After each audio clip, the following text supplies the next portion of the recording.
আর এই মুহূর্তে নজর রাখতে হচ্ছে, সকাল থেকে নবান্ন অভিযানে নজর রেখেছিলাম, এবার কালীঘাট অভিযান। অভয়া মঞ্চের ডাকে এই কালীঘাট অভিযান, সেদিকেও আমরা নজর রেখেছি।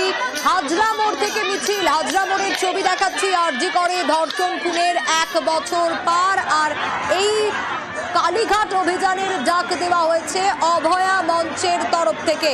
অভয়া মঞ্চের ডাকে এই মুহূর্তে হাজরার ছবি আপনাদের দেখাচ্ছি। হাজরা মোড় থেকে মিছিল, আরো বিস্তারিত অভিজিৎ জানাতে পারবে। অভিজিৎ, এখনকার ছবিটা, তার কারণ আমরা দেখতে পাচ্ছি ব্যারিকেড, এক পাশে পুলিশ, এক পাশে আন্দোলনকারীরা।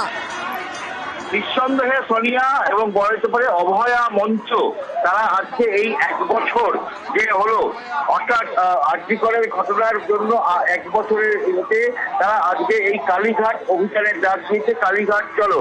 এবং সেই মোতাবেক আজ কালীঘাট জমায়েত হয়েছে, যেখানে কলকাতা সহ রাজ্যের বিভিন্ন প্রান্ত থেকে অভয়া মঞ্চের সদস্যরা যেমন এসেছেন, তেমনভাবে দেখতে পাচ্ছি সিনিয়র ডাক্তারদের, ওয়েস্ট বেঙ্গল ডক্টর ফোরামের ব্যানারে বা বিভিন্ন চিকিৎসক সংগঠনের সিনিয়র ডাক্তাররা এসেছেন।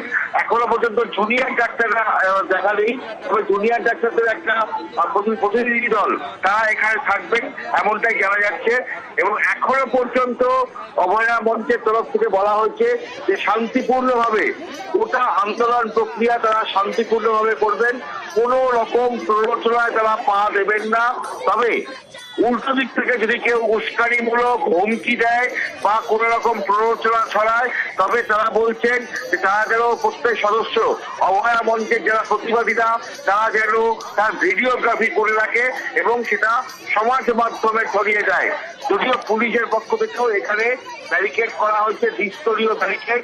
প্রথমে লোহার ব্যারিকেড দড়ি দিয়ে বাঁধা হয়েছে, তারপরে 20 মিটার দূরে একদম হাজরা রোডে সেখানে স্টিলের ব্যারিকেড করা হয়েছে, এবং তারপরে ওয়াটার ক্যানেল বা জল কামান থেকে শুরু করে বাকি যে সমস্ত ইকুইপমেন্ট, যদি কোনো অপ্রীতিকর অবস্থা বা অশান্তির সৃষ্টি হয় তার প্রতিরোধ করার জন্য পুলিশের পক্ষ থেকে সমস্ত রকম ব্যবস্থা রাখা হয়েছে।